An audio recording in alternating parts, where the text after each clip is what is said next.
Good morning, gentlemen. I'm going to today talk to you about the Chinese army.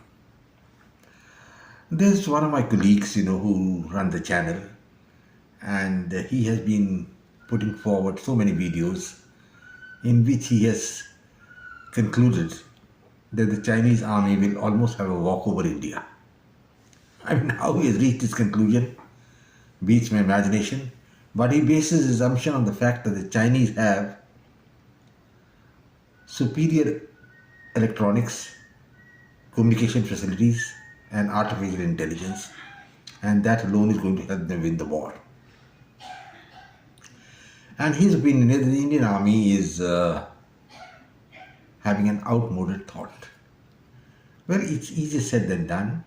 I'm going to give you a different facet about the Chinese army and the way they can fight a battle. But before I go further, I would like to make one small statement, and that I will quote Field Marshal Viscount Montgomery, who had said that in any battle, whatever happens, it is the infantry soldier who has to hold the ground. So whoever is talking that the Chinese are going to have a walkover because of their superior electronics and communication facilities and artificial intelligence, I think it's talking out of his hat. The basic thing which is required is the infantry soldier who has to hold the ground. He is to fight the battle. And if you don't have the infantry soldier with the requisite morale, I don't see how a war can be won. Now, if you look at the Chinese army, it's a very big army, about 2.5 million, and they have their biggest command, that is their Tibet command, which is facing India. And there has been no clash between India and China since 1967, when there was an artillery duel and the Chinese suffered hundreds of casualties and had to withdraw in Sikkim. 62 is a long way off. I mean, we can't keep talking about it. That was the folly of Pandit Jawaharlal Nehru, and we lost, fair enough. But things have changed over time, even for China. Now, the first thing is, which I would like to bring out, is the morale of the Chinese army. It's a very important point. Please listen very carefully to it. China for long has been following the one-child syndrome, the one-child policy. That is, a couple could have only one child. That has had its repercussions in the sense there's been a negative growth in the population. Of course, India has overtaken China as the most populous country in the world. But China is having a dearth of younger people. That's the thing. China is growing older. That's the first thing. Second thing, when you have only one child, then the Chinese have a great liking, like in India and other countries, for a son. With the result, there is a imbalance as far as the sex ratio is concerned, and there are fewer Chinese girls available. Now this has a repercussion. The repercussion is that the one son, in case you are having him, and he's in the army, and if he by chance is killed or something happens to him, the lineage of that family finishes. There is nobody else who can carry the name of that Chinese and forward, Chinese dynasty or family forward. And this is the stark fact. So these soldiers who are single sons only and have been drafted into the army really are not having the motivation to fight. But this is a very important point. That motivation, which is so essential for an infantry soldier to hold the ground, I think this is where the Chinese lack and are on the back foot. Not many people have focused on this one son syndrome, because in China you have one son and that son dies and then the entire family is wiped off. There's nobody else to take name forward. Hence no Chinese sons who are in the army would like to die, and so they come into the army, just mark their time and go back. Now, about 30 to 40% of the Chinese army is conscripted, and these are the forced people who have been taken in. I don't think they have the motivation to fight. They're not professional soldiers, and that is going to be the big problem for the Chinese. In any war with India, they would be meeting an army which is highly professional, a army which is having men who have made the military their career, and they will fight till the end, while the Chinese, the majority of them would be just marking time. So you may have any amount of robo soldiers and robo tanks running here and there. You need the infantry soldier to hold the ground, and that is where the Chinese have been Achilles' heel. The next point which I must come to is the Chinese industry, which is the background of their military. Now, they have a formidable economy, no doubt about it. Almost $18 trillion. But there is a catch. It's an economy which is built on an edifice of sand. Sand in the sense the workers there have really no rights. And why most of the corporations of the world are going to China is because it's so cheap to make in China and sell and make a profit. And because the Chinese worker has got no workers' rights. Now, Karl Marx has envisaged a dictatorship of the proletariat, that is, of the working class. I don't think it exists in China. In China, it is the dictatorship of the Communist Party.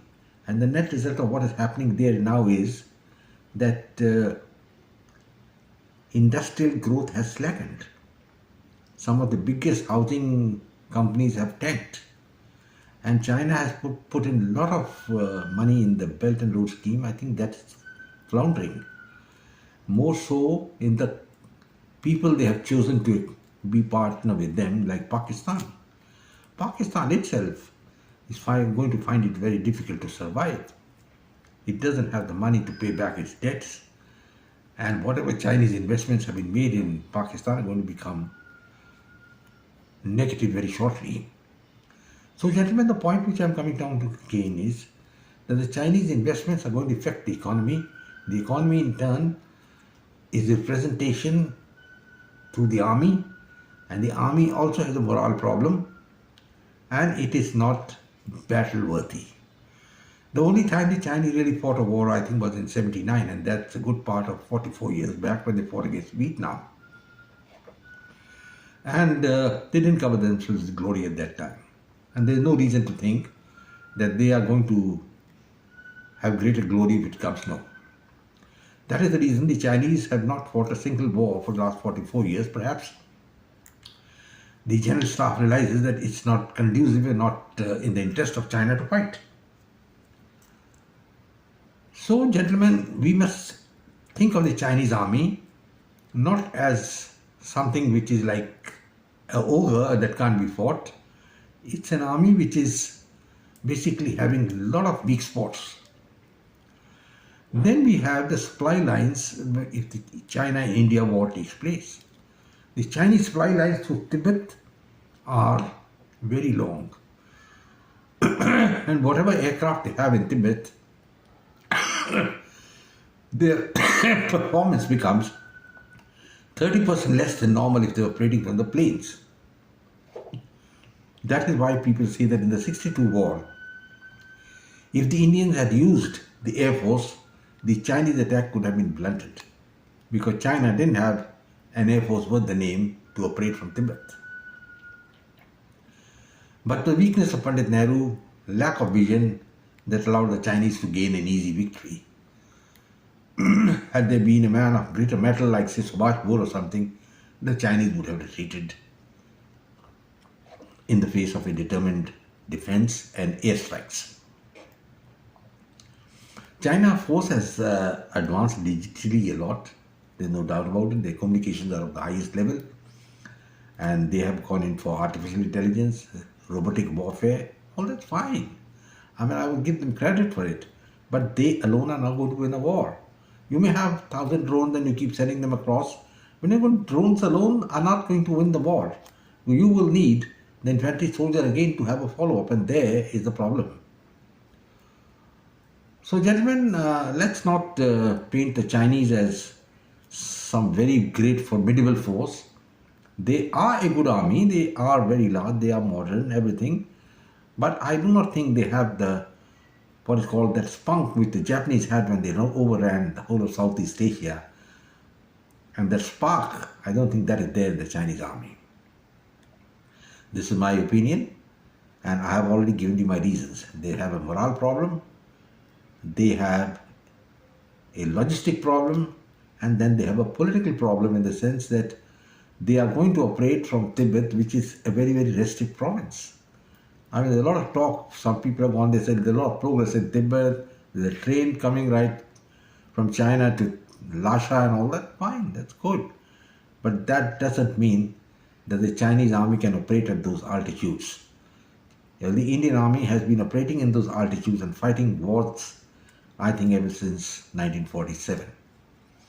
So they would be meeting an army which is very professional. I don't know about the casualties part. Maybe the Indians could suffer a little more casualties. But the Chinese will not have a walkover and would have to eat the humble pie.